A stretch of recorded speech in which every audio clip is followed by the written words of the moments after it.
Can anyone catch them, do you think? Yes, of course.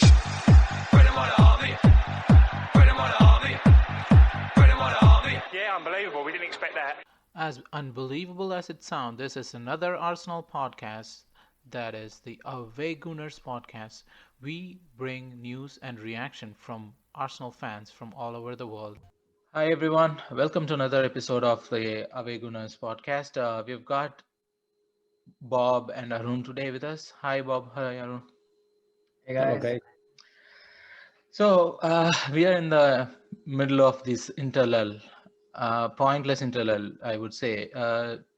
Bob, I'll put this up to you because this is not a point that we had in mind before we started the podcast. But do you see this internationals as pointless? Why are we playing internationals in the middle of a pandemic? So many internationals that too. I was not very much a fan of the internationals. Neither are many of the fans. But especially within this pandemic period, which makes it whole obnoxious, and probably it's completely obsolete in my opinion, because it has brought more pain and misery than what it actually does good to these players playing for their national teams, because there's already a strict bubble being formed between the players, and then they should be in strict following strict guidelines in terms of trying to isolate themselves from the rest of the outside world. But even within that, there are players often getting caught, and one example that I would point out is Tierney, unfortunately getting caught with his teammate testing positive. Um, it has made me completely disappointed with the way that things have been handled at the international level. Maybe UEFA could have actually had a thought and then put a brakes to all these qualifiers, at least for this season, considering that it's different to rest of all the seasons that we've had in the past. Yeah, I don't. So Bob actually touched on the point about Tierney not being available. And we are seeing that Arsenal is making a lot of noise around getting Tierney back into the team because he has tested negative over and over again, is what we are hearing about. What are your thoughts on that? Uh, First of all, like Bob said, usually when we go out on international breaks, I'm always on the edge, because we have traditionally had situations where players come back with like broken arms, broken legs, and they are never able to play for the next 6 months or the season. So this is one period that I dread the most. The most famous example is Robin van Persie. Every September he would go out on an international break, come back with a broken leg, and not play for the next 6 months. So I always dread this to these 2 weeks. It's for me, it's like completely pointless, especially given the pandemic time when these players are going to places where they're not supposed to go, playing in situations where they're not supposed to be playing in, and at the end, the COVID just like gets to you, like no matter who you are. You're Cristiano Ronaldo, you get COVID. You're Kieran Tierney, you might get COVID. You Mikel Arteta, you've already got COVID. So, given all this, the very fact that we are finding ourselves in a situation because with Kieran Tierney, because of his teammates Scott Armstrong getting COVID, and like the 14-day period going on, the isolation period, and in spite of him testing negative 3 times, we're still haggling with the Scottish government, to get him to go. I don't think any other club would actually find themselves in such funny situations that like we do. Anytime. Just Arsenal things. Just Arsenal Just things. Arsenal things, exactly. These are things that you would never. Other club supporters, I don't think they would probably be thinking, okay, maybe let's pray that none of our players get COVID. We are the only ones praying that. Oh, let's pray that the players who are playing with our players don't get COVID, so these guys don't get isolated for 40 days, and we have to struggle with the government. So these are the problems, like you said, just Arsenal things to be fair. It's as well quite laughable that Cristiano Ronaldo has been tested positive, but the entire squad they are allowed to join back with the rest of their teammates. Exactly. Wolves? Yes. You mean Wolves? The entire squad mean Wolves? Like Yeah. Yeah, Wolves. Yeah. I was I having don't Wolves. I don't hear any noise about Bruno Fernandes not being able to join. It's only us. Like it's like you said, it's just Arsenal things, crazy things that we thought would never happen, but we always have. From now on, we have to add that to our checklist. Oh, okay, so is someone else going to get COVID? That's going to affect our players now. Come on. So yeah, so coming back to your question, this is not really a good situation for us. Not just in terms of needing Tierney for that game, whether we have Tierney or not. The result is probably going to be the same, I believe. But the fact that we're not able to get a player, I think that is more important, irrespective of the name on the player. The very fact that we're not able to get one player in just because one of his teammates got the COVID, and even after three negative tests, we're not able to get him. So I'm really puzzled. It's laughable, like Bob said, it's really laughable. But I don't know. Just expect more like this. I love the way how Tierney responded. Like he's like, I have done everything that they've asked for, that everyone has asked for. Why am I? And I've tested negative. So why am I being punished for something that I've done correctly? Plus, you That is you were exactly there what with I've been going through. Arsenal and you play at Northumberland. That's why you're going through all this. There's True, a true, true. massive disconnect as well as we are seeing between what the government health authorities are saying against what the clubs and the respective league boards are actually following. For example, Napoli were supposed to play a game at Juventus Stadium, and they were about to travel to Juventus when their local health authorities suggested them not to travel, not safe enough to travel, and for as a reason of that, they had to cancel their travel.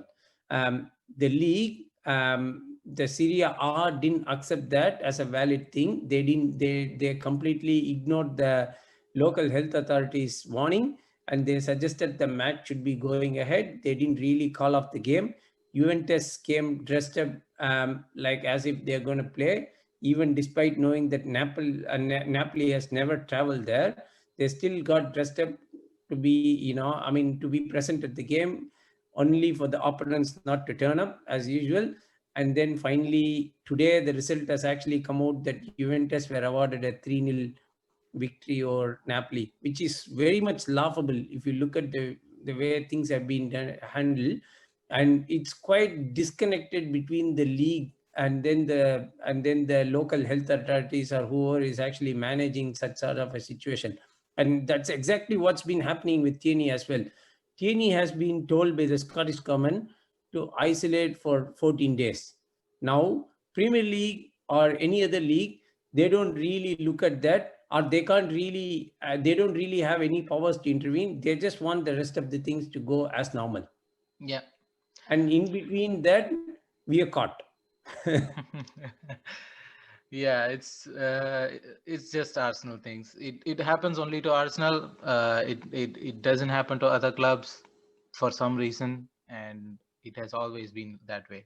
So yeah, so talking about Tierney and Arsenal, I was just trying to see if we could kind of run through the whole squad and come up with which would be our starting 11, or who and all are the players for look that we have to look out for. Now we have a complete squad. Now that the transfer window is closed, we have all the incomings, outgoings, and Avar, we do everything. not have a complete squad yet. Husam Avar is still missing. Okay, complete squad except the imaginary one. Does that make Yeah, you sense? could say. Yeah. Yeah. So let me run through the players for each position, and we could like see which ones are the ones that we could see them playing in the league, in the Europa League, in the other cup games. So regarding goalkeepers, Bernd Leno is number one. Do you guys agree there? Do we have Burnley is Is enough? there number even a one, number question? two, and number three for now. Exactly. But the thing is, like, what I was meaning to ask is, I know Bernd Leno is number one in PL, and do we have to play him in all the cup games, in all the Europa games? Do we have to, or do we have the? So there is again another question there. We have Runnison and we have Matt Macy. and Arteta has hinted that it's going to be Runners and as number two.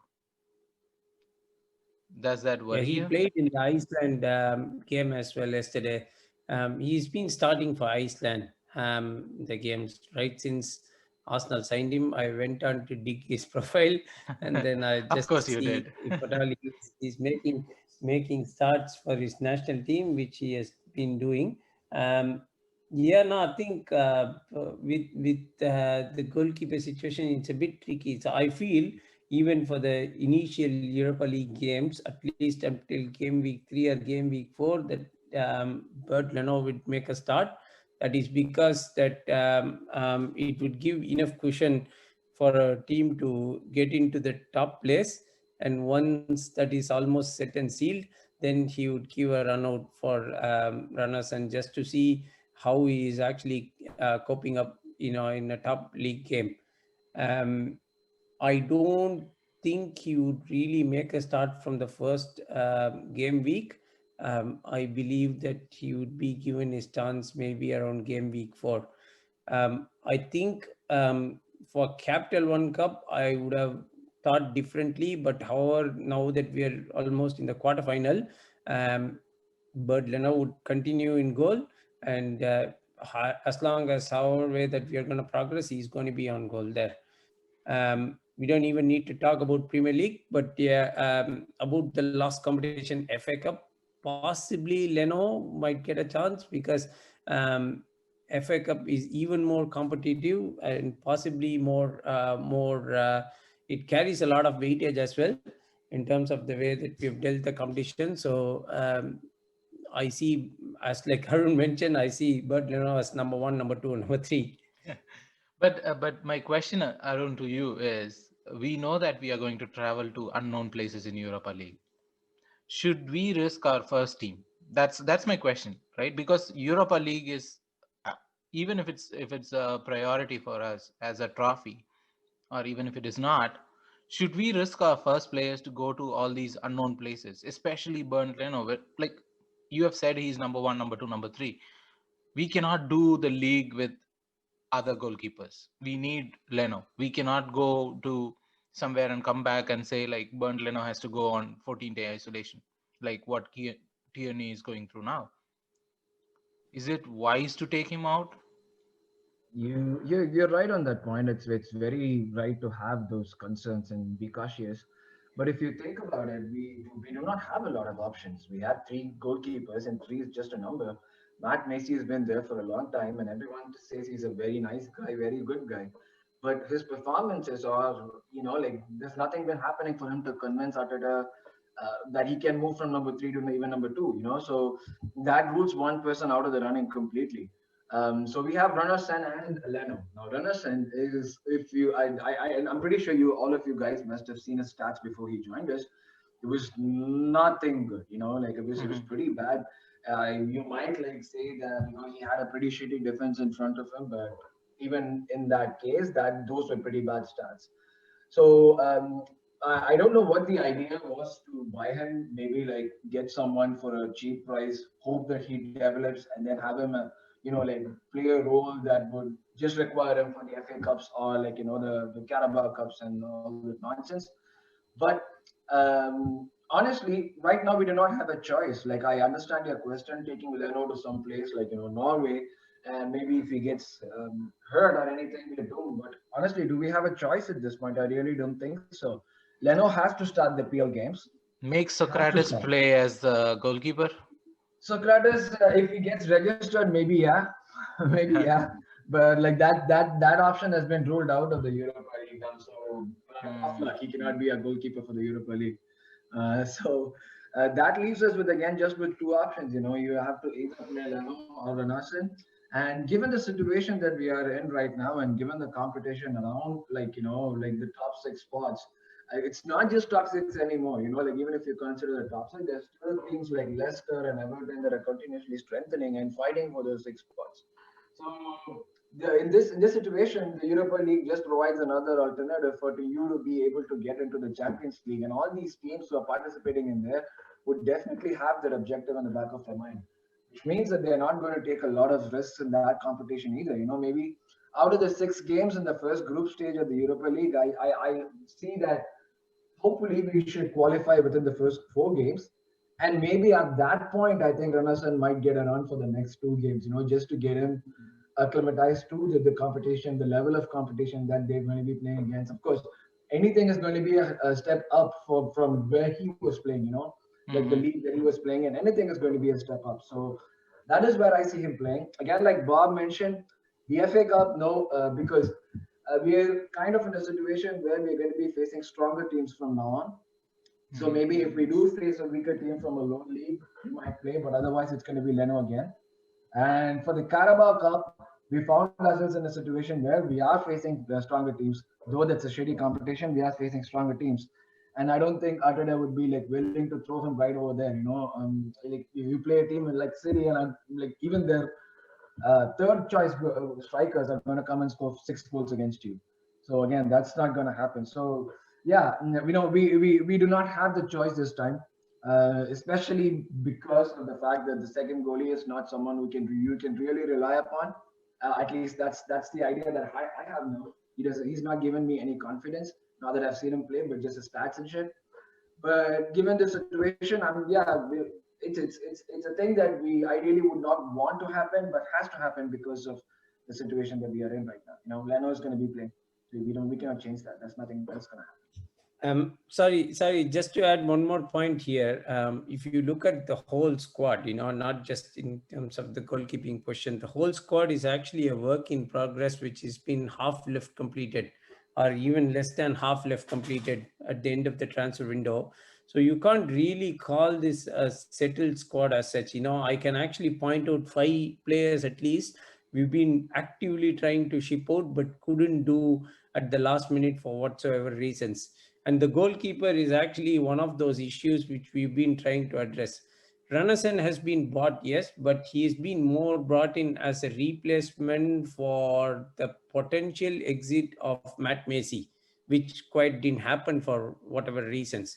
And David Raya was of Brentford. He was supposed to be given the number 2, and he was even willing to accept the terms which were put forth by Arsenal. Just that Brentford stood their ground, and then they didn't really allow him to move on from Brentford. So that was actually the question with the goalkeepers as such. We were never. I don't think there was even a thought about keeping Ranasan as a potential number 2. Um, I don't think even he would have said ready for it, because it's quite a tricky question. If at all there's something happening to Bert Leno, then he would be coming under a lot of pressure. And we are talking about top teams here. And I don't think he would be anywhere near to handle the pressure that he should be getting. David Raya, from whatever that I've seen so far, he looks very promising. But suppose that part of the transfer quite didn't happen. That was partly due to our fault that we were not able to balance the books with the sales. One more thing that I learned while learning about or when reading about David Raya is the fact that he would be qualified as a homegrown player, having played in the Blackburn youth system, or um, Blackburn team. Sorry. In the past, so he would be qualified as a home player, which is massive advantage. But yeah, no, I think we didn't have the right funds to bring him in as well. There were too many players to be shipped out from our squad. As an expert from playing FIFA with David Raya, yeah, he's a really good player. That sounds like the experts now, right? Like most of the experts are scouting through the FIFA, seeing the stats and FIFA and YouTube compilation videos. yeah. That's a new normal for scouts. Well, uh, just uh, just to go forward with other things, right? I don't want to linger so much on specific players or anything, but I want to put this idea through both of you. Uh, the whole point of having a formation is becoming redundant. Don't you think that is true? Like no longer we could see 4-3-2-1 or 3-4-3. We don't see the formations anymore on the pitch. It's quite fluid. We started something, we moved to something, especially with Arteta and Pep. We are seeing this defending with five banks, attacking with five banks, the passing lanes and stuff. So do you see it is changing? Do you see that this is how football is right now? Should we be Um, should we be discussing, as why I asked that question is because we could not discuss about like Saka or Maitland Niles as a positional player. They could be put in anywhere and everywhere, right? What would you call Saka? What would you call Maitland Niles? What would you call Willian? What would you call Pepe? You don't know. You don't know what the position they are playing, because it's like putting them into roles rather than positions, right? Go ahead, Bob. Sorry. yeah, no, I was going to say that that's how the game is evolving, and that's how they see the evolution of football, turning into. So it's no longer a rigid 4-4-2 system or 4-3-3 system. The team has to be fluid enough based on the opposition's strengths and weaknesses, because um, every opposition and every gameplay is actually different. How you actually heard, it's very quick counter pressing, and then people, if you look at all the players, they are playing more than one position. So it's not really set in stone that such a player would be playing only, except for the goalkeeper. Such a player would be playing only in this position, and he cannot be playing in any other position at all. It's good for the game. I feel more energetic watching different formations and different styles of play during the middle of a game, and then it just brings more variety to the game, that I feel. Arun, but I kind of have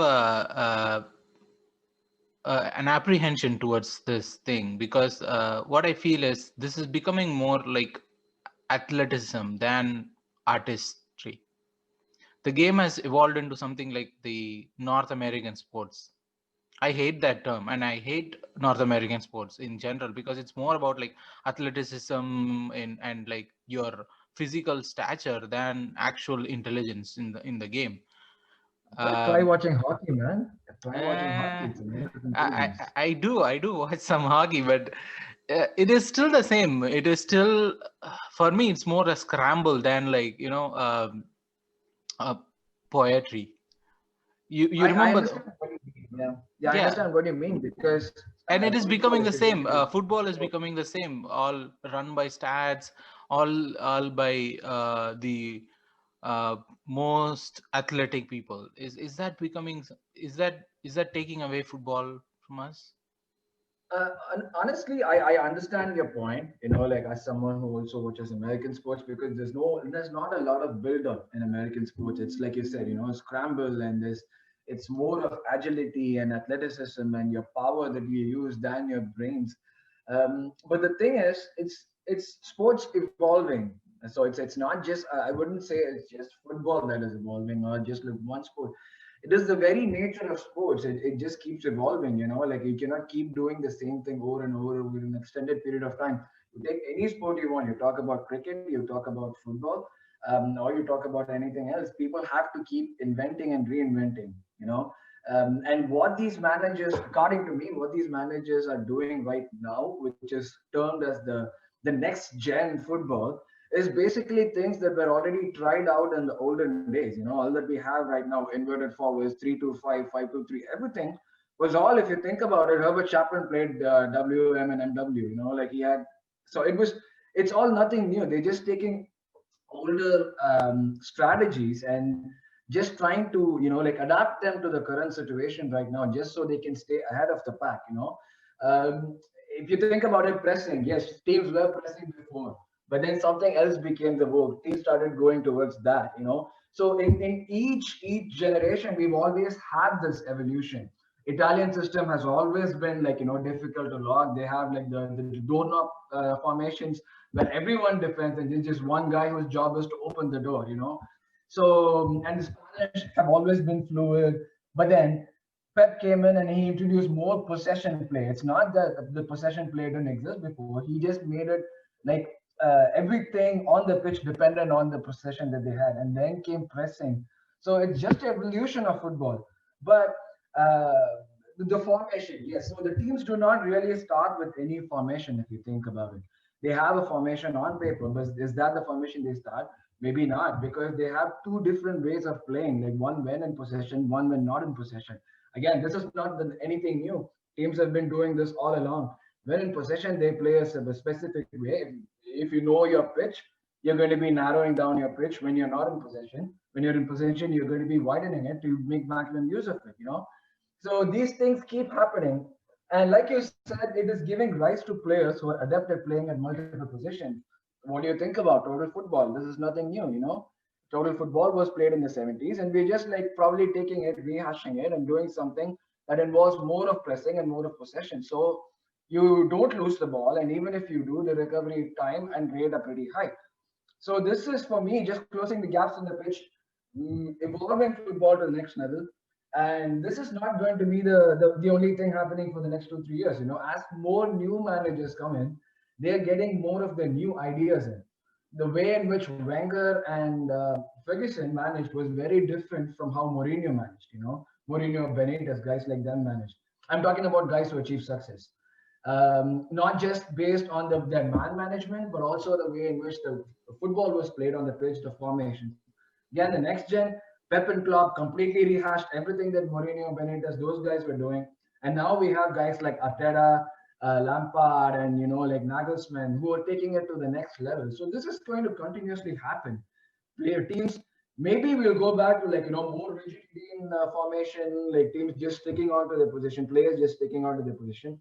Or we might see something else in the future where you might think Saka as a left back, but he'll be scoring the goals as a striker. So it's a natural progress, a natural evolution, dependent on the situation in the leagues and world around. So if one manager does it, and it yields success, he's naturally termed as a trendsetter. And we have a ton of managers trying to adapt, emulate, and follow the same thing. So yeah, it's going to naturally happen. It might get stringent, it might get freer, easier, more eye-catching football. But yeah, this is a natural evolution. It's going to happen for sure. And I think it's for the good of the game too, because you're seeing like more varieties. You're seeing how the game is evolving, rather than like you mentioned the North American sports. Though I mentioned hockey, if you watch a game of hockey, it's going to be the same. It's going to be the same players trying to score the goal and then players getting out, getting in. That's like it's the same thing happening there. There's not been a lot of changes. Whereas if you take a game like cricket, analytics and the way in which players play, how they play, it comes down to even like each individual player. So that's what I feel like football is following. Like coming down to the individual player, assessing their strengths and weaknesses, and like trying to contain them. So yeah, this is as we get more stats, more technology, as we evolve, this is going to definitely like get bigger and happen more and more, I find. Okay, yeah. So quickly, let's wrap this whole session up. Like, is there any other player or any other position that you guys want to discuss in detail about? Bob, do you want to discuss about any other positions in the squad that, or any other player that you want to discuss about? Not in particular, because as I said, the squad is completely not settled. Probably we might be going beyond January for the squad to really get settled. Hopefully, we just have to keep churning results and winning games between the time. So, I mean, we stay in contention for the places that we would like to go to. But yeah, having said that, there is not much discussing about the current squad that we have in terms of the players or personnel, because obviously many of them are really going to uh, leave. I would say, if you look at players like Socrates or Kolasinac, or even William Saliba, for example, that was actually a strange one to me. I don't really know what was happening behind him. Is that due to his personal reasons, or is it due to his performances on the pitch? Because he was touted as the next Tony Adams straight away without him kicking a ball for the club. And he's So given the number 4. Like that yeah, is more strange because he's given the number 4. Arteta's So I like don't know. on his Maybe latest it's season due though. to personal reasons, I believe. So not Yeah, sure again. So with those things, we all don't know what's going to happen with Chambers. We are Mustafi, and then who's going to be really left behind in the defense. And then midfield sort of looks okay. Yeah, now of course we need a creative link. That's where Owa's name was mentioned. Ozil is being completely frozen out. There is a pseudo war going on between the club and the player. He's trying to do more things, as in like in the view of the public, like chipping to paying for the Ganasaurus wages and whatsoever, and he's been getting into the wrong side of things with the board. So that's we with the we don't want Manchester. to step on the Ozil mine today. No, we don't want to step on the whole Ozil situation today. We have Okay, had I think enough. we We have talked a heard. lot, you know. We have talked a lot. Everyone has talked a lot. No, we are not getting sucked into the Ozil discussion. Yeah, but squad thing. I get your point where Yeah, we don't. I Yeah, think if you segregate the team into goalkeepers, defenders, midfielders, and attackers, our attacking department looks to be the more stable one. all right. So we already touched upon the changes to the game, but there are changes proposed about the league. Uh, Bob, did you hear about the breakaway league and the proposals? I mean, it is turned down now, but did you hear about that? And what are your thoughts on that? No, I think I did definitely hear about that. I read through it very briefly. I didn't go too much into detail because those were just proposals made by Liverpool and Manchester United together without the knowledge of many such clubs in the Premier League. So it's It's so. interesting to see those two clubs getting together for something, isn't it? Oh yeah. One has a massive PR, and then the other one is on the top of the game at the moment in England, at least. So it makes sense for them to be together. And yeah, no, I think you can't deny the fact that Manchester United have created a lot of popularity with the way that they used to play in the past. We can't say that with the way they play currently at the moment. But yeah, What are you talking about? Are you mentioning that Maguire is not the best player in the world? oh That yeah, of course he that is, that right? that everyone is kind of going like. Did you hear how they are supporting him after all the red card and all the tackle? That was so, yeah, because he's United player. He If it wanted was a Arsenal fee like player, 80 you million. yeah. Now, I think At the point a now, few he of them pointed that there's actually a difference in treatment to the way that Maguire is being treated to how Pogba has been treated, when he's in such a slum. So it's not still you can't say it's different for a United player, because even between them, they seem to have differences in the way that they look at people. So coming back to this project big picture proposal, right? I'm glad it got turned down. So the thing is, it would eventually cut the league from 20 clubs to 18 clubs. I mean, in case of a relegation, the 17th and the 18th placed team would directly get relegated, and then the 16th placed team would go into a relegation playoff to fight for their chance to stay back in the league with the promoted teams from the championship, for example. Yeah. So I on the flip note, I actually welcome one of their proposals, which is completely scraping the League Cup or the Carabao Cup, and then the community yes, shield yes, completely. please scrap the Carabao Cup, please. But we would be losing one of those, right? Like Community Shield. If you take that out, we are losing out on It's one okay. It's trophy. okay. If it means that we're not going to be playing in the Carabao Cup, please do it. Please. So it as well means that the teams who actually come up to the Premier League from the Championship just to get some parachute payments without spending much amount or the money, sorry, in the transfer market, West Bromwich, as an example for this season, they still get their, I mean, they still won't be getting any parachute payments according to the proposal there. Um, the good thing to come out of this is there would be a 250 million fund made immediately available to the EFL, the English Football League, and then any 25% of any future TV deals that has been signed between the Premier League clubs. This effectively is a more looked at as a bailout package to be, I mean, to all the lower league clubs in the English football pyramid. Yeah. um, it also gives out 100 million to the football association for all the lost revenue in this time of COVID. So this is basically oh yeah, I forgot to mention one last point which is very important. They have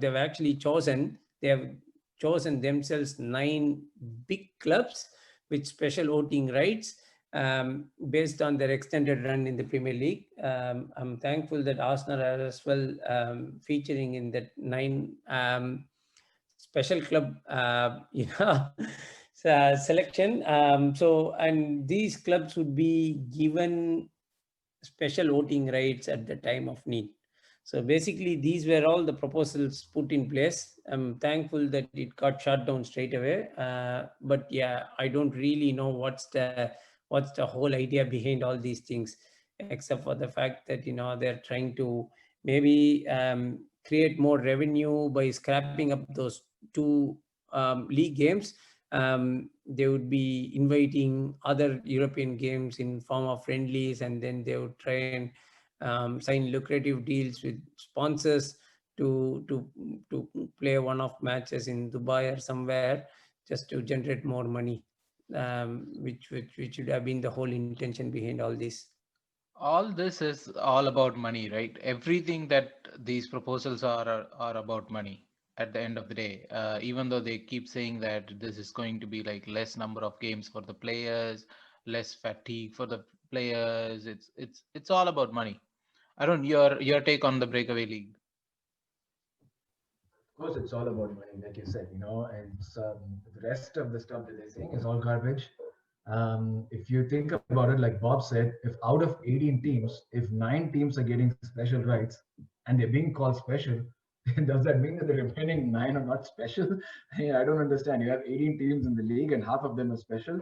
It's just like concentrating power in the hands of a very few people who actually run the business right now with all the money and the revenues that they're earning. And then it's like increasing the amount of power that they have. So right now, it is not something that is, like I do not know if it is right on the part of these clubs to have such a proposal. And I am right now happy that it's been turned down. If you think about it, this is not anything new. Like it is such sort of proposals have been going on for a long time.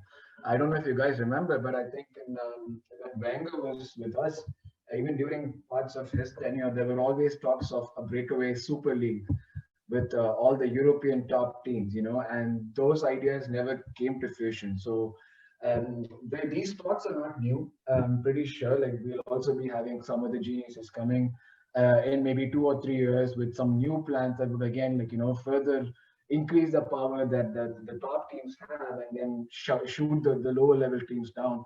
They do not like okay, you give 250 million to the championship, but is that going to compensate for all the games that are being played or so it doesn't really add up. So yeah, it's for me it's a good thing that they shut this down, especially considering that like it was Liverpool and United who were the teams who wanted to start it, two of the biggest clubs in the world, and it shows like the amount of power that they have. And even like the other 7 teams that were thinking of a European league recently, if you look at all those teams, they were all either current big clubs or big clubs, the clubs that were like considered big at least for a good amount of the last century, I would say. So given this situation, it is again like pushing just all the wealth towards one corner where all the big teams reside and not giving a lot to the rest of the teams that play the game. So yeah, for me, it's a good decision. But proposals like this are definitely going to come time and again in the future. All right. This pod seems to be a lot more about the league and other stuff than Arsenal. So I want to bring us back to Arsenal. I just want to bring as an Arsenal fan, what is your favorite memory of Arsenal? Bob, do you want to go first? It's probably a very difficult question, because I've been following the club for a very long time, as you guys probably know. Um, yeah, I have several lot of memories, thinking right in front of me if I think of it. So, but if I were to pick up one favorite thing which I enjoyed the most as my time as a fan, I know we've won numerous matches, from most difficult positions. But if I were to single out one match that I'm going to talk about, it's the last game of the invincible season where we won the league at White Hart Lane. It could have never been written in a better way. Absolutely, it was stunning. If you actually look at in such a scenario, we could have never won it better. That it was the best ever team, and nobody has ever matched it so far. Going the league unbeaten, um, uh, and to win it against in one of their fiercest rivals at their home is the best thing to happen. I still have this picture of Asin standing, raising both his hands up to the crowd there behind at White Hart Lane. That was the best thing that I could think of as a fan. Did you hear about the whole Amy Lawrence talking about that game where they mentioned to Thierry Henry that don't like not just to him, to all the players not to celebrate at White Hart Lane, to inside the crowd, and then Henry was like, "Fuck it, I'm gonna celebrate it." Of course, man. Yeah, I was going to mention that as well. Yeah, no, definitely good point. Yes, players were giving specific instructions not to do any provocative things, and of course, what would you do as an Arsenal player? You do exactly the opposite, right? Yeah. Just to rile the phantom up. It's also interesting because at that point, if you know, like they drew the game. We drew Yeah, the yeah, game. and Yeah, they were creating all this noise like they have exactly, won it. exactly. That like pushed Andre over the edge, and he was like, guys, when we won the league and we're celebrating, and you guys are celebrating a draw. That shows what you are aiming for, and that shows what we are aiming for. So the difference was obvious, and that kind of like pushed them to celebrate even more. Like you're gonna see me on the pitch, you're gonna see what I'm capable of doing, sort of a thing. Yeah. Arun, your favorite Arsenal memory though? There are like a lot, but a lot of good memories, a lot of heartbreaks as well. But I think for me, I would say the favorite, most favorite memory that eventually ended in a heartbreak was the 2006 Champions League run. Oh, yes. That memory Yeah, was man. it Of was it. all the games, you chose to bring that up. No, yeah, Seriously, I understand what you mean. I understand. Like I said, that's why it ended in seriously, a man. heartbreak. But the run that we had throughout that competition was unbelievable. And at that point, given the team that we had, the kind of teams that we faced and beat, like that was something that Juventus, I Real Madrid, Villarreal. Oh man, exactly. I mean, we beat Juventus away. We beat like Real Madrid away. That Henry silenced the Bernabeu. Those are the kind of things that I wasn't expecting with that squad that we had at that point. You know what I mean? So it's like we were fielding centers and as a center back, and we were keeping clean sheets. That goal that Lehman conceded in the finals was his first goal the defense conceded in a long, long time. So that was like one of my favorite memories. And the other one I would say is again another Champions League memory. We didn't go on to win it. I think it was the Invincible season again, where we beat Inter away by 5 goals to 1. 5-4. Yes. 5-1, yeah, yeah. So because we were like that, yeah, we won an aggregate. Inter came to Highbury. I think they beat us 3-1. I think, yeah, 3-1, 3-1 or 3-0. It was pretty disappointing watching that game because back then, when you're in India, you have to stay up late and watch the games in the middle of the night, and you see this happening. This squad that was supposed to be invincibles, like getting beaten up by a team from Italy, that too at home. That was very disappointing. And the return leg was again something that I completely did not expect. It was an Andre masterclass. It was crazy. Like when you think about it, all my good memories are usually associated with the Andre masterclasses. So that was one, and even the Liverpool game where we came back in the Invincible season 4-2. So those are specific memories, the Tottenham goals. So yeah, these are like the ones that stand out more than anything that we've done, I would say, in the last 10 years. You just stole my favorite one there, like the Liverpool game where like The it hat trick, is so yeah. good. He Yeah, just yeah, he yeah. just he just takes the game. It just shows you what kind of a player he is. He just takes the game by the scruff of neck, and he's like, "No, we are not losing this game." Yeah. There was That like it is was that is a statement yeah. right there. It was a very disappointing time as well. We just exited the Champions League. We were beaten in the FA Cup as Yeah, well. So we yeah. had only this league to play for, and not just the league. We had to win it, like without losing a game. So it was a fantastic memory, that one. The way which he turned the game around. Yeah, it was amazing. I mean, it's a shame that this guy hasn't won a Ballon d'Or. Maybe that's a discussion Yeah. for another day. Yeah, but for me, if as you have already stolen my favorite game, the next one, the next, I have two to discuss about it. The FA Cup win, where we won after so many years, where we shut down the clock. That do you guys remember there was a website that said Arsenal lost won a trophy.com, where Oh there yeah, was a yeah, clock that yeah. was going on, and that was shut down after that FA Cup win. So that is one of my favorite games in recent times, because obviously because of the trophy, but also because of how it changed. I feel that squad is a little bit undervalued, underrated.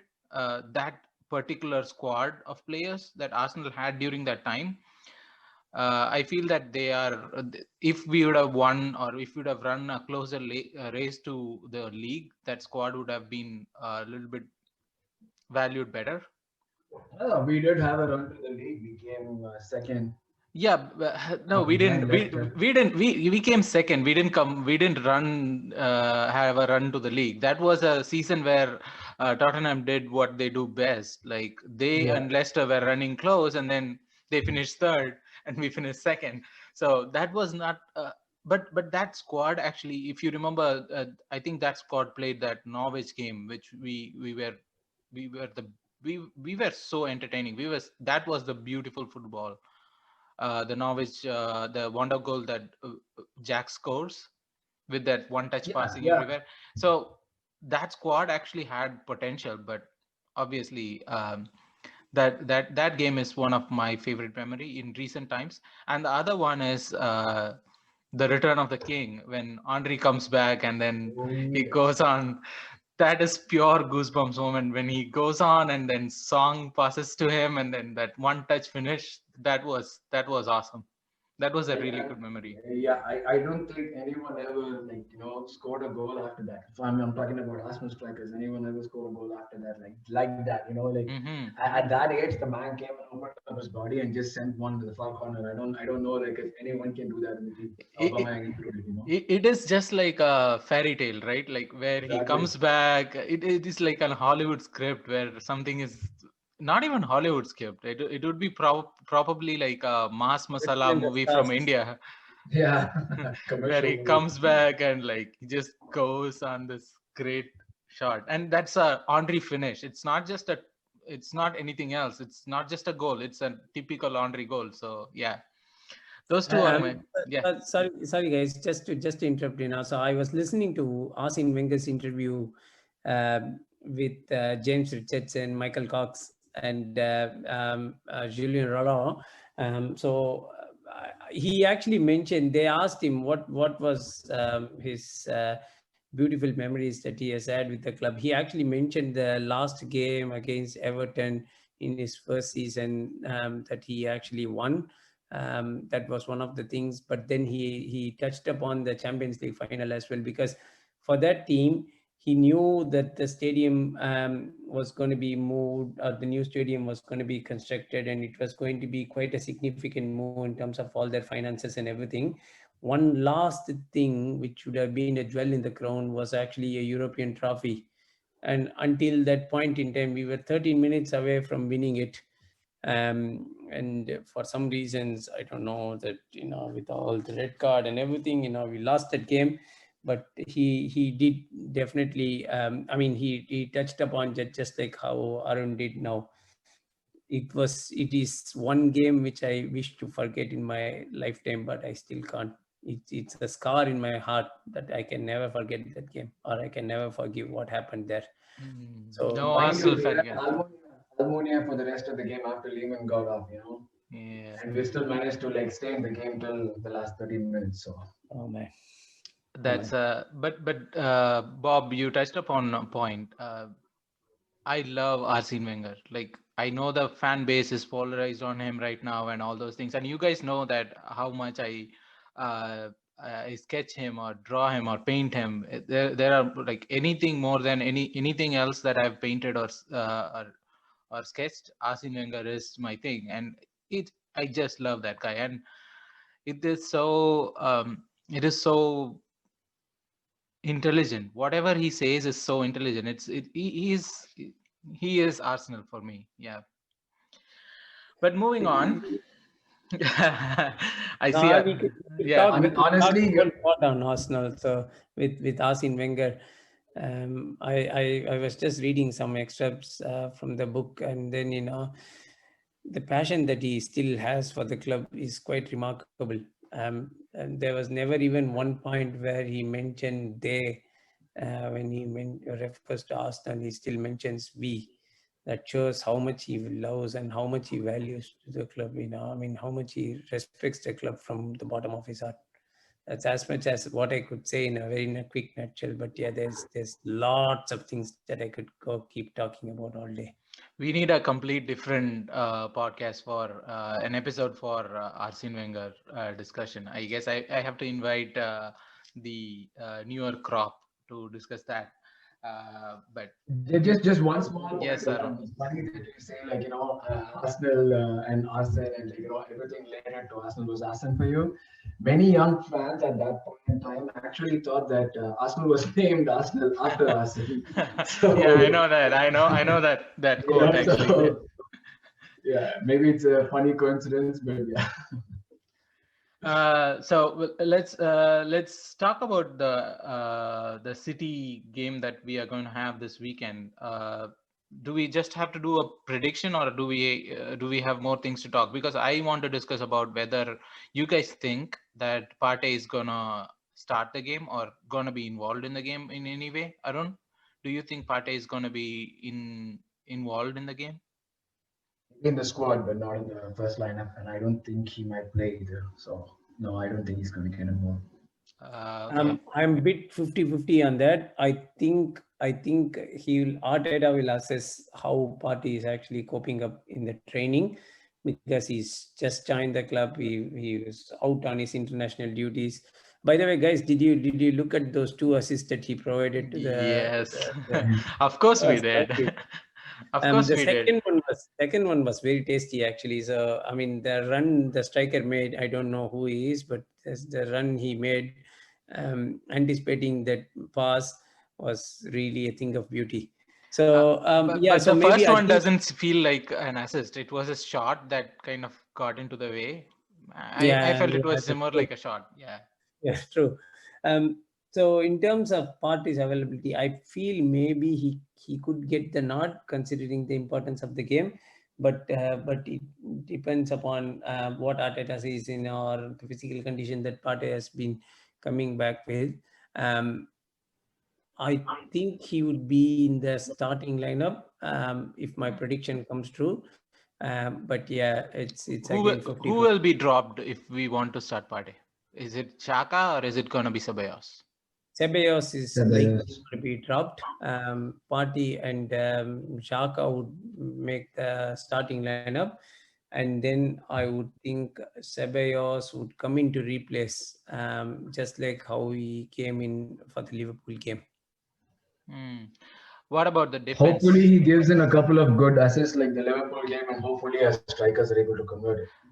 But before that, right? Like, who's in defense? Do you see as because Arteta has not played Gabriel against Liverpool? Do you see him making a start against City? I think so. I think so.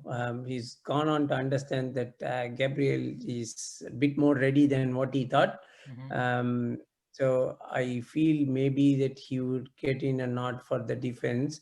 So maybe in my mind, I have Gabriel, Holding, and David Luiz in the starting defense. If Tierney is not available, right? If Tierney is available, then maybe that will change. Yeah, and even with that, I feel Gabriel will definitely get a nod for this game. Okay. Arun, do you see any other change? Pepe or Willian? I know you're a Pepe guy. You're a Hey, Pep. I'm not yeah. asking which you would prefer. I'm saying like which would Arteta's be prefer. Probably William. Probably William on the right. The defense, I think, like if KD is available, like you guys said, if KD is available, he'll play probably. I think Gabriel will start, Hmm. irrespective of whether KD is available or not. So the third defender would probably be either Holding or KD. That would be the choice. KD is not starting, then it's going to be Gabriel, Luis, and Holding. I think with Aman and Varane.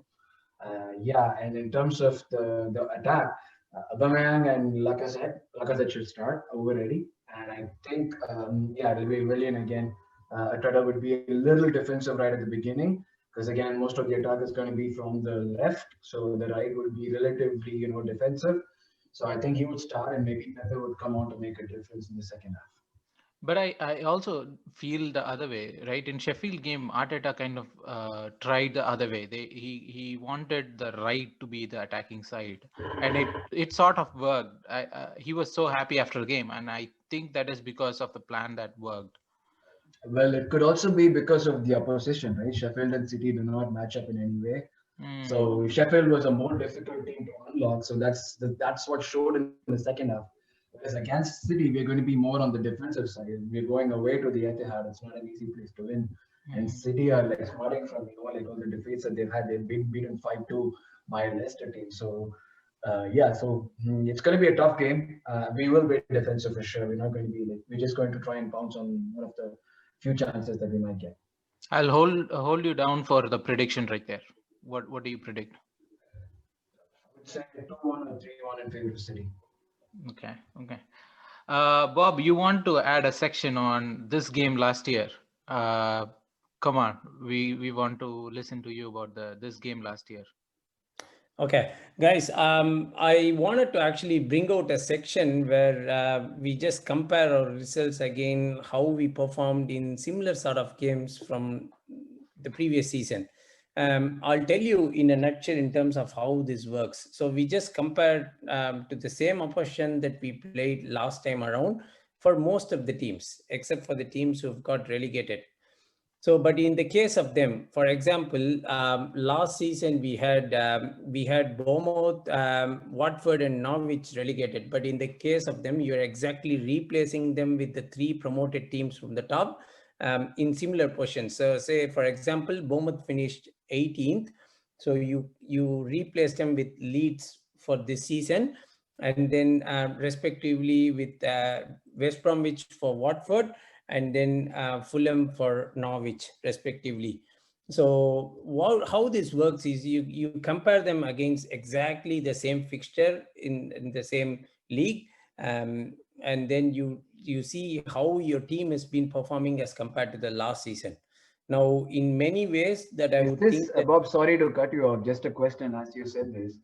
Is this like against the same opposition last time, or is it like where we were in the league last time? Like this in terms of time, are we talking about like the sixth game of the league or the game that we played against the same opposition?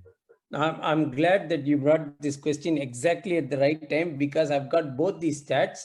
I've got the stats of exactly facing the same or the similar opposition from last time, as well as how we were after the end of X amount of games. Yeah. So when I first, I just want to touch upon the first thing first, which is how we were against the similar games played against last season. After similar set of fixtures, we are on a trajectory of +4. I'll tell you how the point system works. Say, suppose if we actually win a game against a team that we won in the same fixture last year. If I take, for example, the West Ham home game, West Ham home, we won the game even the last year as well. So if you look at the points that we've gained out of that, that would be 0 for this season, because it was a game which was already won the previous year as well. So it wouldn't carry any weightage. But interestingly, if I compare the Norwich game last season against the Fulham game this season, the first game of our season, in the Norwich game last season, we drew 2-2.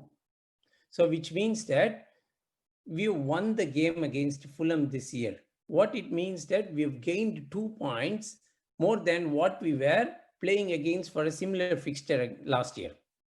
Yeah.